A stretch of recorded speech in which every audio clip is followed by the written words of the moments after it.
생생하게 상생하며 YTN 라디오 생생경제.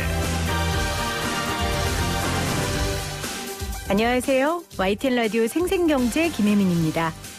백종원의 골목 식당에 출연한 포항의 덮죽집이 있는데요. 누군가가 동일한 이름의 같은 메뉴로 덮죽이라는 프랜차이즈를 낸 게 알려졌습니다. 문제가 생기자 덮죽 측은 수개월의 연구와 노력을 통해 덮죽을 개발하신 포항의 덮죽 대표님께 너무 큰 상처를 드렸다며 모든 프랜차이즈 사업을 철수하겠다고 밝혔습니다. 덮죽 사장님, 참 모든 게 쉽습니다. 덮죽 남의 영업 비밀도 쓰고 몇 개나 되는 프랜차이즈도 쉽게 포기하고요.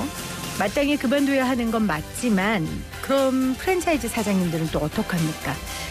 누군가에게 쉬운 일이 누군가에게는 생사를 거는 일임을 알아야 합니다. 특히 돈 있고 힘 있어서 뭐든지 할 수 있는 분들은 더더욱 말이죠.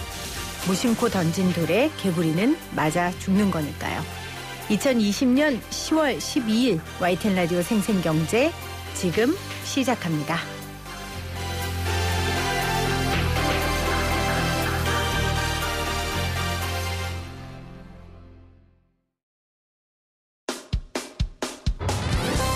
쉽다, 재미있다, 어라? 무슨 말인지 이해가 간다. YTN 라디오 생생경제. 오늘 가장 뜨거운 경제 뉴스를 제일 생생하게 전해드리는 시간입니다. 요즘 미국 주식 관련해서 관심 갖는 분들 참 많으세요. 지난 금요일 미국장은 트럼프 대통령의 부양책 타결 기대감에 다 올랐는데요. 그런데 지금 상황은 민주당과 공화당 모두에게 이 부양책이 퇴짜를 맞은 상황입니다. 부양책이 통과돼야 자금이 풍부해지고 또 주식시장에 긍정적인 시그널이 될 텐데요. 미 대선도 앞두고 있어서요. 미국 시장 관련된 이야기 나눠볼게요. 미국 주식이 답이다의 저자 US스탁 장우석 본부장 나오셨어요. 어서 오세요, 본부장님. 네, 안녕하십니까. 장우석입니다. 자, 트럼프 대통령의 경기 부양책부터 살펴볼게요. 일단 금요일 장은 올라서 끝났죠? 네, 올랐습니다. 일단은 그 공약 자체의 금액을 기존에 1.6조 달러에서 1.8조 달러 늘리겠다는 얘기가 나오자마자 장이 올랐는데요. 일단은 개인적으로 제가 보기에는 뭐 달라진 게 크게 없어 보이는데 항공사에 대한 지원이라든지 아니면 급여를 보호하는 프로그램을 발동한다든지 네. 대부분 기존에 있었던 내용인데 일단 기본적으로 1.6조에서 1.8조까지 올라가는 그런 모습 때문에 올라갔다고 보시면 맞을 것 같아요. 그런데 트럼프 행정부가 마련한 이 추가 경기 부양책이 민주당과 공화당 모두에게 퇴짜를 맞은 상황이에요, 또. 네, 맞습니다. 일단 상당히 정치적으로 이용한다는 그것 때문에 비판이 많은데요. 제가 네. 잠깐 한번 돌려보면 10월 2일 날 확진이 된 거 아실 것 같아요. 트럼프가 확진이 되면서 장이 많이 빠졌죠. 그런데 갑자기 트럼프가 일단은 확진이 되고 내가 만약 치료를 받으면 부양책을 빨리 추진해보자는 내용이 나오자마자 다시 올랐습니다. 그런데 네. 또 한 번 이 부양책을 선거 이후에 하자. 다시 빠졌죠. 다시 한번 빠졌다가 이번엔 또 한번 1.6조에서 약간 늘리는 모습을 보여 다시 올랐는데 기본적으로 얘기하면 이게 트럼프의 말에 따라서 너무 움직인다는 것이죠. 그러니까 쉽게 얘기해서 이런 국민들의 아픔을 이야기보다는 상당히 정치적 이용하는 게 아니냐 비판이 나오다 보니까 지금 민주당, 공화당 쪽에서 누구한테도 일단 그 좋은 모습 안 나오는 그런 모습을 보여주고 있습니다. 지금 트럼프 대통령이가 얼마나 타겠습니까? 일단은 가장 중요한 것은 네. 플로리다든지 우리가 알고 있는 그 공화당이 텃밭에서 밀고 있는 그런 모습 보이다 보니까 트럼프가 상당히 바쁜 것 같고요. 급한 마음에 일단 계속적으로 약간 뭐랄까 조금 길지 않은 그런 장기적으로 좀 봐야 되는데 단편적으로 일단 얘기를 하고 있는 것 같습니다. 네. 왜냐면 이제 얼마 남지 않았으니까요, 대선이. 네. 지금 뭐 돼야 뭘 하든지 말든지 할 테니까 네. 길게 보기가 어려울 것 같다는 그 마음은 맞습니다. 이해가 갑니다. 네. 그런데 지금 이렇게 되면은 내달에 있을 대선 이전에 부양책이 통과되지 못할 수도 있다. 이런 부정적인 전망도 되고 있어요. 어떻게 보세요? 지금 물리적으로 안 될 것 같아요. 일단은 기본적으로 일단 합의가 된 다음에 백악관과 민주당이 그 다음에 상원 넘어가야 되는데 상원에서 지금 미치 베코라 같은 경우는 일단은 그냥 부정적으로 보기 때문에 지금 3주가 남았습니까? 채 안 남은 것 같은데 지금 시간적으로 보기에는 11월 3일까지는 제가 보기에 약간 안 될 것 같고요. 다만 지금 현재 만약에 더 지연이 되면은 많은 국민들로 하여금 둘 다 양쪽에서 지금 일단은 약간의 지탄을 받을 수 있기 때문에 제가 보기엔 그다 희망이 있는데 지금 기간적으로 보게 되면 거의 안 된다고 보시는 게 맞을 것 같습니다. 우리도 추경 지지부진하면 국민들이 얼마나 화가 나요. 화가 많이 나죠. 그럼요. 네. 근데 지금 부양책에 따라서 산업들이 살아날 수도 있고 죽을 수도 있고 국민들 민생 경제도 달라질 수 있는 판에. 지금 그렇죠? 하나 좀 예를 들어드리면 네. 지금 각각 개인당 실업수당을 7월 31일까지는 600달러를 주급으로 지급했거든요. 주급으로요? 주급으로. 근데 지금은 그게 끊기고 지금 평균 305달러를 주에서 받고 있어요. 그러니까 반 줄은 거죠. 네. 그러니까 지금의 어떤 미국의 국민들의 현재 상황은 굉장히 어렵다고 보시면 될 것 같고요. 만약에 이게 지연된다고 그러면 나라의 경제가 휘청할 수 있는 그런 사안이라고 보시는 게 맞을 것 같습니다. 그렇죠. 네. 그런데 또 월가 쪽에서는 이런 얘기가 있더라고요. 뭐 당장 합의가 되든 안 되든 상관없이 부양책 무조건 실시될 거다. 지금 같은 상황에 우리가 지금 말한 상황이죠. 네. 지원책을 끊을 정치는 없기 때문에 그것과 상관없이 주식시장은 흔들리지 않을 거다라고 월가 쪽에서는 예측하고 있어요. 어떻게 보세요? 네. 일단은 그런 말도 맞는데 기본적으로 제가 보기에는 시간적으로 너무 부족하다 보니까 안 된다고 말씀을 드린 거고요. 그렇지만 어떻게 트럼프가 행정 명령을 통해서 할 수 있겠죠. 그런데 중요한 건 뭐냐면 우리가 얘기했던 전 국민한테 실업수당을 $600 지급하는 것까지는 네. 쉽지 않을 것 같다. 그러니까 단편적이 되겠지만 폭넓게 할 수 있는 건 좀 제한적이 되기 때문에 제가 보기엔 미국 국민이 전부 다 해피한 상황으로 가지 않을 것 같다는 생각이 들기 때문에 일단 추가 부양책에 불만이 있을 것이라고 보는 게 맞을 것 같아요. 그러면은 부양책엔 불만이 있고요. 네. 근데 주식시장이라는 건 어차피 기대를 담는 거니까. 맞습니다. 예. 부양책은 어차피 통과될 거라는 기대 때문에 주식시장은 흔들리지 않을 것이다. 이 말은 맞습니까? 맞습니다. 지금까지 그 올라왔죠. 이번 달 들어서 현재 3대 지수가 한 2, 3%의 상승을 보여주고 있거든요. 네. 다 부양책을 담보로 올라온 거니까요. 만약에 부양책이 지연되거나 없어진다 그러면 장이 빠질 수 있겠죠. 그렇지만 기본적으로 이거는 시간의 문제지 사실은 11월 3일 날은 좀 어렵겠다고 보고 있는 거고요. 대선 끝난 다음에 상관없잖아요, 해도. 그렇죠. 그러니까 그런 거에 대한 관심이 좀 큰 게 아닌가 싶어서 지금의 어떤 상황들은 좀 더 길게 보고 있는 그런 모습을 보여주고 있다고 보면 될 것 같습니다. 그렇습니다. 어쨌건 지금 뭐 미국 민주당 측은 자신들의 안 아니면 한 발자국도 나갈 생각이 없는 것 같아요. 앞으로 계속 봐야 될 텐데 조금 범위를 크게 해서 대선 이야기를 좀 해보죠. 네.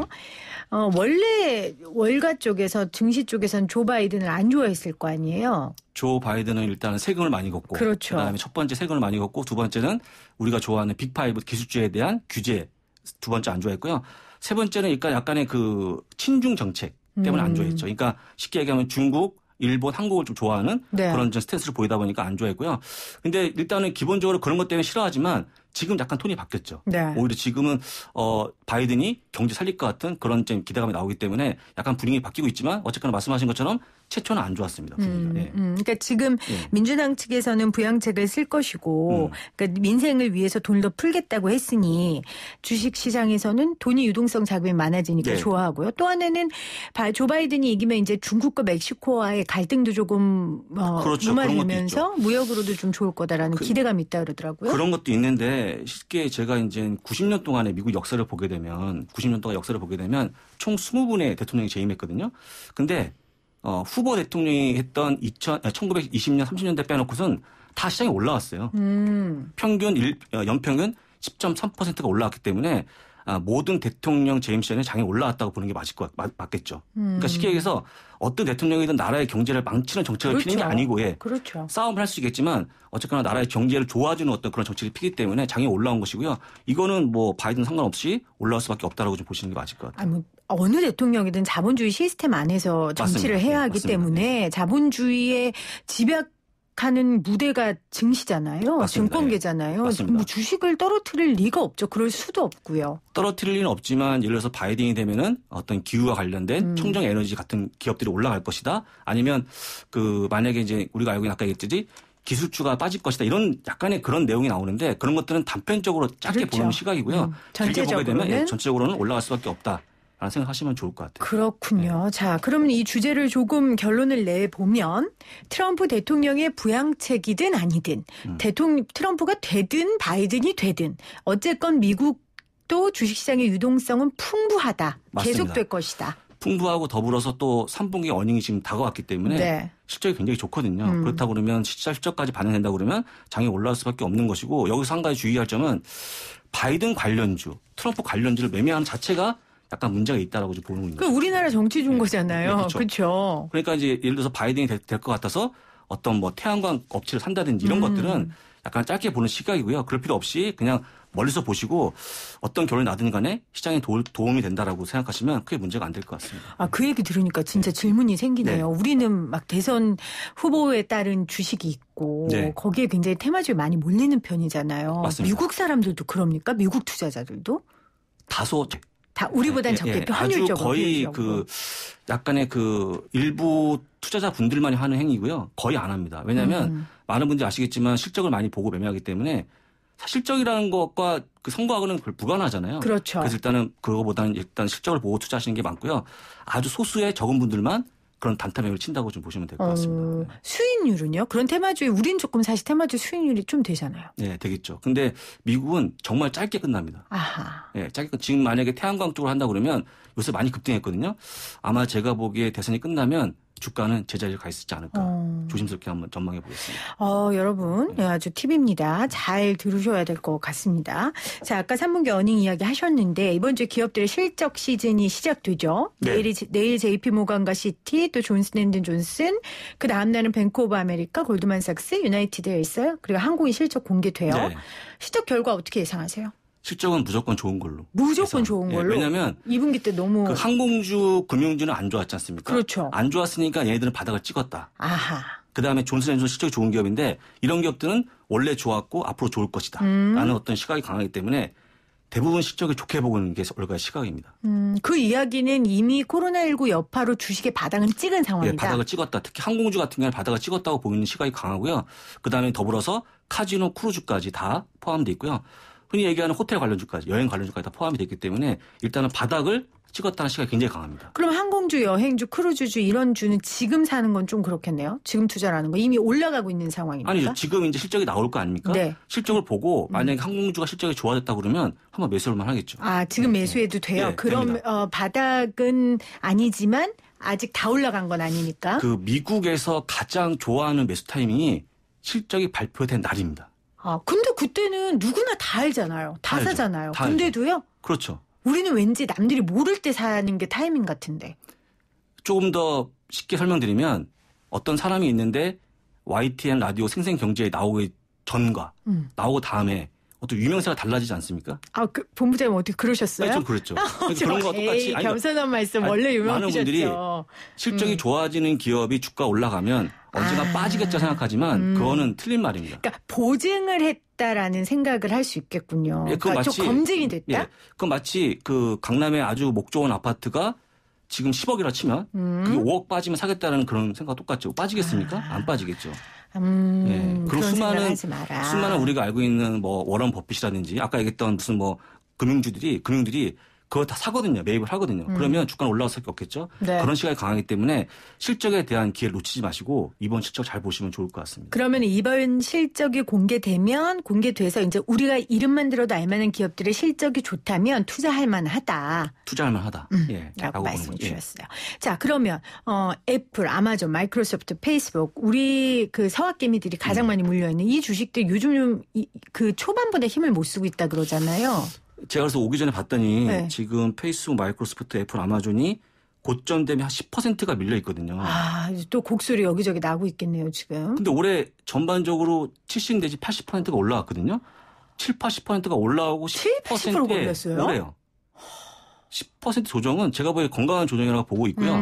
다만 이거보다는 그게 더 문제가 되겠죠. 지금 민주당이 그 법안을 발의하려고 하는 게 있는데 아까 말씀하신 그 빅파이브에 대한 약간 독점 규제를 하는 것들 그런 게 우려가 되는 거지 실적은 전혀 문제가 없어 보이고요. 제가 보기에는 오히려 이 기회 때 주식을 약간 매수하는 게 어떨까라는 말씀을 들어봅니다. 이 기회라는 건 실적 공개를 앞두고 그렇죠. 실적 공개를 앞두고 약간 주가가 내려간다고 그러면 제가 보기에 지금 아주 좋은 기회라고 보고 있습니다. 실적 공개를 앞두고 주가가 내려가요? 내려갔잖아요, 지금. 아, 지금 이 상황에 지금 내려갔으니까. 발표하기 직전에 지금 내려갔을 때 오히려 좀 매매를 해도 맞습니다. 되겠다. 맞습니다. 그렇군요. 애플이 내일 아이폰 12 공개하고 아마존이 13일부터 이틀 동안 프라임데이라고 해서 유료 회원한테 파격적 할인 행사하는 그 이벤트 하잖아요. 네, 이거 맞습니다. 주식에 영향 줍니까? 예, 애플과 아마존은 항상 3분기에 강했죠. 그래서 강했는데 특히 애플 같은 경우는 애플 10, 그러니까 12 이런 거보다는 네. 애플 번들 1이 발표가 될 거예요. 수많은 구독을 묶어서 하는 거. 그게 된다고 하면 상당히 많은 분들이 대기하고 있는데 제가 보기에는 매출 상당히 도움이 될 것 같고요. 아마존은 얘기했지만 아마존 프라임 기간 동안에 가장 핫하거든요. 주가도 많이 올라가고 네. 매출도 많이 올라오기 때문에 네. 이건 뭐 누구나 알고 있는 소식이니까 관심 있게 보시면 좋을 것 같습니다. 지금 뭐 계속 희망적인 얘기만 계속 하고 있는데 우리 네. 20년간 미국 투자를 하신 분이니까 이 흐름을 봤을 때 원래 3분기는 좀 좋고 미국 주시장이.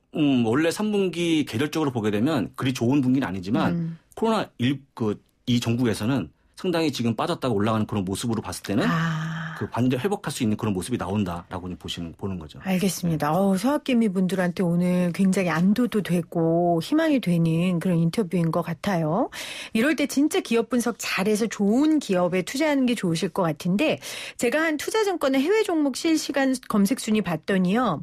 뭐 애플, 테슬라, 아마존닷컴, 마이크로소프트까지는 늘 들은데요. 근데 휴머니젠이라는 이름이 계속 올라 있더라고요. 이게 무슨 기업이에요? 이것도 코로나19 치료제를 만드는 기업인데요. 바이오주? 예, 바이오주인데 네.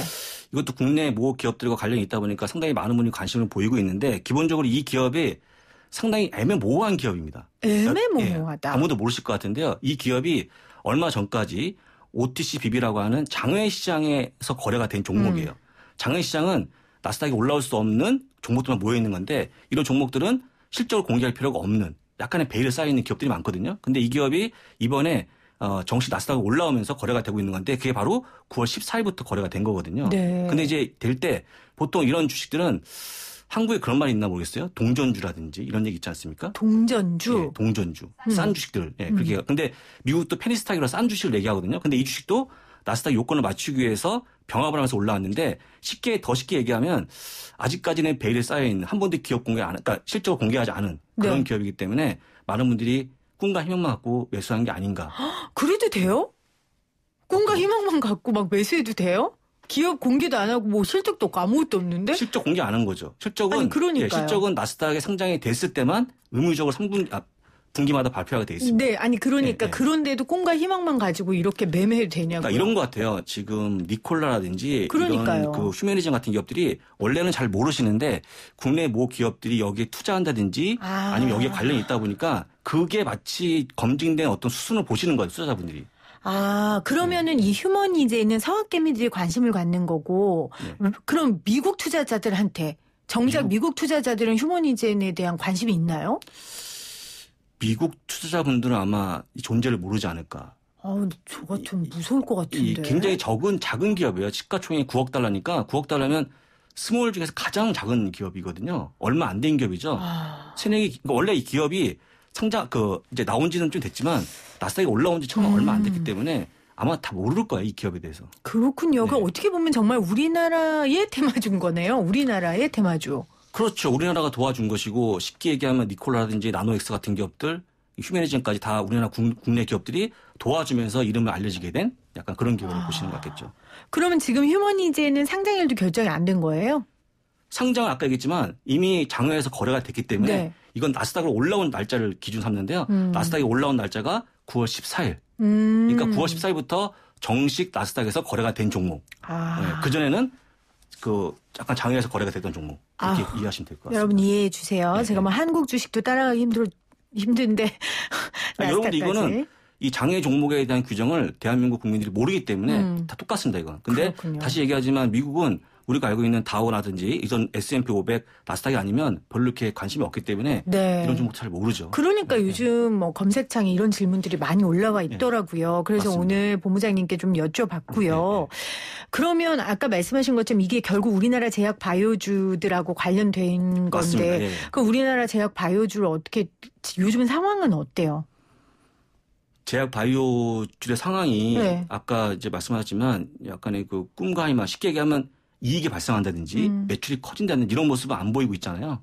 솔직히 얘기하면. 그렇죠. 그러니까 그냥 꿈과 희망만 있는 상태이기 때문에 사실은 미국의 제약 바이오는 실제 그렇지 않거든요. 숫자가 나와야 되거든요. 근데 제가 보기에 국내 어떤 기업들 그다음에 아까 얘기했던 휴메니즘 같은 기업들은 정말 꿈과 희망밖에 없는 기업이기 때문에 상당히 좀 주의를 하시라고 좀 조언드리고 싶습니다. 굉장히 주의하셔야 된답니다. 여러분 이거 돈이 걸린 건데 어떻게 꿈과 희망만 가지고 네? 이거 투자를 하겠어요. 여러분들 주의하셔야 되고 그러면 아까 우리가 이름만 대리면 알만한 기술주 말고 네. 이렇게 위험한 거 말고 그래도 내가 좀 종목을 발굴해보자. 미국 주식 중에 꿈과 희망 플러스 미래 가능성 플러스 실적 플러스 실체 그거 하려면 어떻게 해야 돼요? 정말 좋은 질문인데요. 네. 그러니까 오늘 내일부터 3분기 실적이 시즌되지 않습니까? 시작되는데 이때 실적이 잘 나온 기업을 사시면 그게 가장 확실한 방법입니다. 실적이 잘 나온 기업 네. 내가 이름을 안 들어봤어도 일단 객관적인 네, 맞습니다. 지표가 있으니까. 이익과 매출이 증가한 기업, 그 주가 올라가는 기업을 만약에 포트폴리오에 담는다 그러면 이 3분기 시즌이 끝난 다음에 확인해 보시면 내가 정말 좋은 기업만 포트폴리오에 담았구나. 그리고 그게 아마 1년, 2년, 3년이 지나면 충분히 나한테 큰 수익이 돌아올 수 있습니다. 근데 많은 분들이 여기서 이런 질문을 합니다. 아니 실적이 잘 나와서 급등한 기업을 내가 어떻게 사냐. 다시 얘기하지만 그 기업은 이미 과거의 기업이 아니고 실적이 좋아진 기업이거든요. 바뀐 기업입니다. 그걸 꼭 머리 기억하시고 3분기 실적 시즌이 가장 좋은 종목을 고를 수 있는 수단이라고 보시면 좋을 것 같아요. 알겠습니다. 여러분들 그 3분기 실적 공개에 눈과 귀를 여시고 한번 보셨으면 좋겠습니다. 오늘 미국 주식 관련된 이야기 US 스탁의 장우석 본부장과 함께했습니다. 고맙습니다. 감사합니다.